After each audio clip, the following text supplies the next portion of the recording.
আমাদের মা চলে গেল। আমরা মায়ের শক্তিতে এই দলের জন্য, আমরা মায়ের জন্য অনেক আন্দোলন করেছি, আমরা জেল কেটেছি, রিমান্ড কেটেছি। শেখ হাসিনা আমাকে 12 দিন জেল কাটাইছে, শেখ হাসিনা আমাকে 4 মাস 20 দিন জেল কাটাইছে। আমার হাতে গুলি খাইছে, আমার হাতে গুলি খাইছে এই মায়ের জন্য। মায়ের কিউব হোল্ডিংসের গল্পে সেই রেখাটি আঁকা হয়েছিল আজ থেকে 1 যুগ আগে। নকশাই আমাদের ভাষা। Cube holdings limited.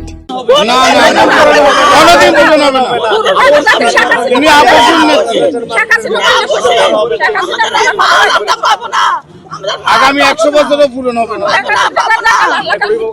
আমাদের মা মায়ের মতো কেউ নাই। আমাদের মা যে মা নাকি আমাদেরকে রেখে বিদায় যায় নাই, আপনারা কিভাবে বলেন পূরণ হবে? আমাদেরকে আগলে রেখেছে, উনি আমাদেরকে একা রেখে যায় না।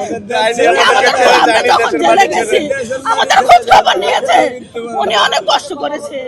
উনি স্বামী হারাইছে, ওনার বুকে সন্তান হারাইছে, উনি ওনার বড় ছেলেকে দেখতে পারে নাই কত বছর, কিন্তু আমাদেরকে ছেড়ে যায় না ছেলেকে দেখতে। তাহলে উনি আপসীন। আর তুমি চুন্নি ডাকাত, তুমি ডাইনি, তুমি খুনি হাসিনা, তুমি অনেক খুন করেছ, তুমি অনেক রক্ত খেয়েছ, তুমি অনেক ধরনের শেষমেশ আমার মা খালেদা জিয়াকে তুমি মেরেছ শুকরিয়া দিয়ে।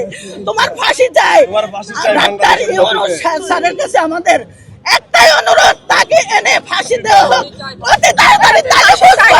উনি একজন, উনি ইউনূস স্যার একটা সঠিক বিচার করছে। আমাদের পক্ষ থেকে একটাই কথা, ওনাকে ওই ডাইনিকে এনে ফাঁসি দেওয়া হোক। আমরা তো আর মাকে পাবো না। আপনারা সবাই মায়ের জন্য দোয়া করেন, আল্লাহ যেন আমাদের মাকে ব্যস্ত নসিব করে। আর কিছু বলবো না।